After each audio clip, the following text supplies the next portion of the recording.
आज उन्होंने हमारे सर्वोच्च नेता सोनिया गांधी जी और राहुल गांधी जी के खिलाफ ईडी से केस करवाया है। मैं समझता हूँ ये केस ये तो पुराना मामला है, बहुत पुराना है, ये ख़त्म भी हो चुका है। उसके बावजूद भी जिस तरह से व्यवहार कर रहा है, मैं समझता हूँ यहाँ देश की जनता बहुत प्रबुद्ध है और सभी बात को देखती और समझती है। जिस तरह से केंद्रीय सरकार काम कर रही है और सरकारी मशीनरी को हथकंडा बना रही है, मैं समझता हूँ यह देश के लिए दुर्भाग्यपूर्ण स्थिति है। सिर्फ डराने और धमकाने के लिए विरोधी को भी और अपने जो उनके सामंजस्य लोग हैं अभी एनडीए में, उनको भी ये थ्रेटनिंग है। जब हम इनके खिलाफ कार्रवाई कर सकते हैं तो आपके खिलाफ भी कर सकते हैं।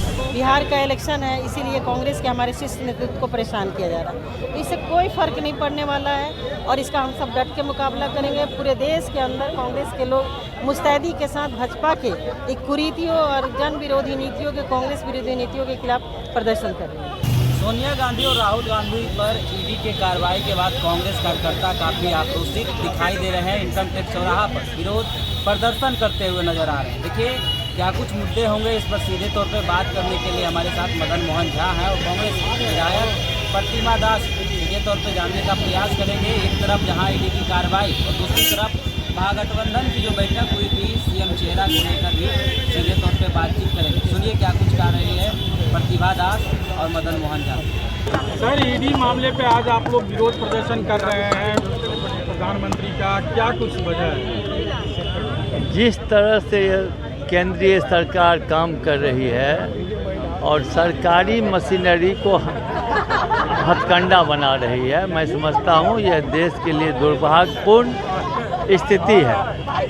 आज उन्होंने हमारे सर्वोच्च नेता सोनिया गांधी जी और राहुल गांधी जी के खिलाफ ईडी से केस करवाया है। मैं समझता हूँ ये केस ये तो पुराना मामला है, बहुत पुराना है, ये ख़त्म भी हो चुका है। उसके बावजूद भी जिस तरह से व्यवहार कर रहा है, मैं समझता हूँ यहाँ देश की जनता बहुत प्रबुद्ध है और सभी बात को देखती और समझती है। ईडी का इस्तेमाल वो सिर्फ हम ही लोग के खिलाफ नहीं कर रहे हैं, आप लोग के खिलाफ भी जहाँ हो रहा है कर रहे हैं, अफसर के खिलाफ भी कर रहे हैं। और जहाँ उनके भी पार्टी के लोग उनसे समानता नहीं रखते हैं, उनका डिक्टेटरशिप से के खिलाफ मुंह खोलते हैं, उनको भी वो प्रताड़ित करते हैं। जब जब चुनाव आता है सर, इस तरह से दिल्ली में जब चुनाव था तब भी इस तरह का काम किया गया था केजरीवाल के खिलाफ या और लोगों के खिलाफ। उसी तरह से फिर से बिहार में विधानसभा चुनाव है तो नहीं लग रहा है प्रताड़ित किया जा रहा है? ये तो आप खुद बता रहे हैं, आप लोग खुद समझते हैं और जो बात मैं कहता वो आप अपने मुंह से बोल चुके हैं। सिर्फ डराने और धमकाने के लिए विरोधी को भी और अपने जो उनके सामंजस्य लोग हैं अभी एनडीए में, उनको भी ये थ्रेटनिंग है। जब हम इनके खिलाफ कार्रवाई कर सकते हैं तो आपके खिलाफ भी कर सकते हैं।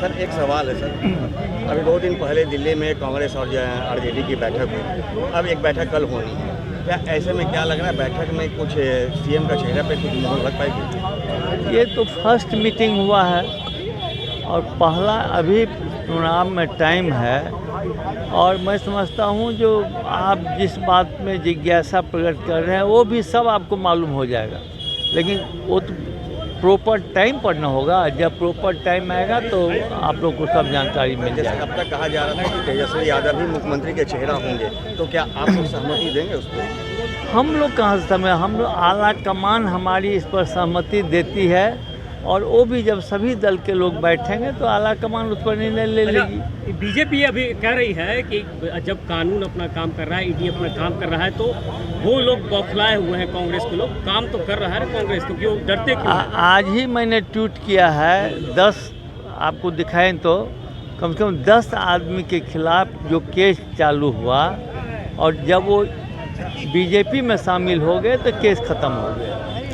ईडी एक ऐसा मशीन है जहां भ्रष्टाचारी से भ्रष्टाचारी व्यक्ति भी अगर शामिल हो जाता है तो आप लोग के पास तो उदाहरण होगा, कोई एक नहीं, कम से कम देश लेवल के 10 नेता हैं जो कि जिन पर कि ईडी ने केस चालू किया या विरोधी दल के बीजेपी के लोग ने कहा इन पर। आपका आरोप है कि जो बीजेपी के खिलाफ होती है उस पर कार्रवाई होती है। मेरा आरोप नहीं है, रिकॉर्ड है। मेरा आरोप कुछ नहीं है।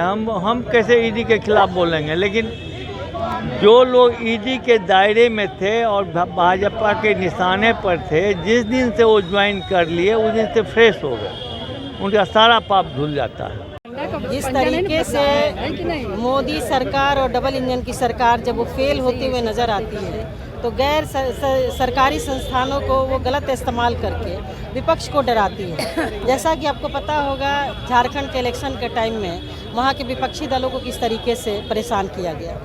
अब बिहार में वो कवायद शुरू हो गई है।